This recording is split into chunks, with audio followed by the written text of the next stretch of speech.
teny fiainana.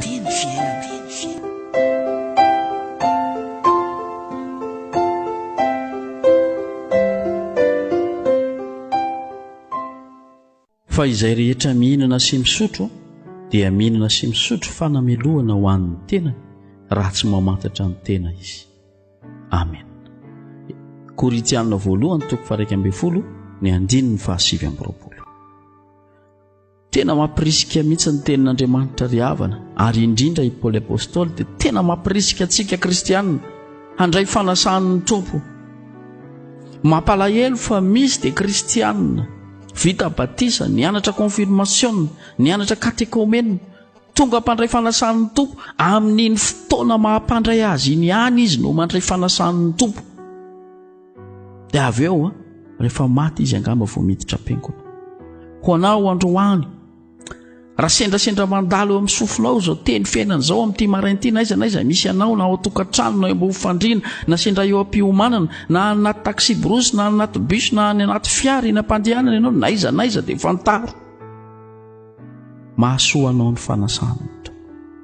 Aza atao ambany zavatra izany. Aza atao tsinitsinina ny fanasana to. Fa zao koa nefa nilazain'i Paoly apôstôly. Tandremo. Mba hamantatra ny tena sy handiny tena tsara aloha, mba tsy hahatonga anao hisotro fanamelohana. Ahoana ny amin'izany? Zavatra roa no azontsika eo amin'ny fanasan'ny tompo araka ny fampianaran'i Paoly apôstôly ry havana. Ny iray voalohany dia izao, mahazo famelan-keloka sy fiainana mazak'izay ianao, mahazo fitsaharana ianao raha ohatra kristianina tena mandiny tena mahatsiaro ny fahotanao, torotoro fosy mangorakoraka eo anatrehan'Andriamanitra ary miaiky eo anatrehan'Andriamanitra no manatona ny fanasan'ny tompo. Ary ny faharoa dia izao, fanamelohana kosa no azon'izay rehetra manatona ny fanasan'ny tompo amin'ny fombafomba ivelany fotsiny. Tsy misy fibebahana, tsy misy fandinihan-tena fa dia ny hoe handray hony dia manatona fandraisana. Tadidro, fa na iza mandray fanasan'ny tompo dia mandray ny tena mandrahan'i Jesosy velona izy. Jesosy Kristy, ny tenan'i Jesosy, ny ràn'i Jesosy no raisinao rehefa mandray fanasan'ny tompo. Ka io tenan'i Jesosy sy ny ràn'i Jesosy io na io hitondra fiainana ho anao, ahazonao famelan-keloka eo no eo ny amin'izay fahotana rehetra vitanao, na io vao mainka ampitombo ny fanamelohana aminao.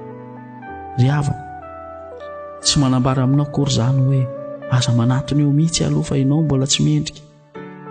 Ny atao hoe miendrika ry havana dia tsy hoe anjely akory, fa ny atao hoe miendrika dia ny olona mahay mibebaka, ny olona mahay mifona. Rehefa tena mifona marina eo anatrehan'Andriamanitra ianao tahaka n'ilay mpamoretra anankiray niakatra teo amin'ny tempoly ka nitehatratraka nanao hoe mamindrafo amiko mpanota amin'ny fody koa, dia izay ianao ny atao hoe mendrika. Aza mihaino vavan'ny olona hoe ianao nge zao ka tsy tokony anatony eo ianao. Tsy ary havana, ny olona mibebaka sy mifona amin'Andriamanitra eo ny eo Andriamanitra dia mendrika eo anatrehan'Andriamanitra izy. Ko mampirisika anao manatona amin'ny fanasan'ny tompo amin'ny enina sy ny fibebahana rehetra. Fa amin'izao sisa izao koa nefa dia aza manota hitso. Amen.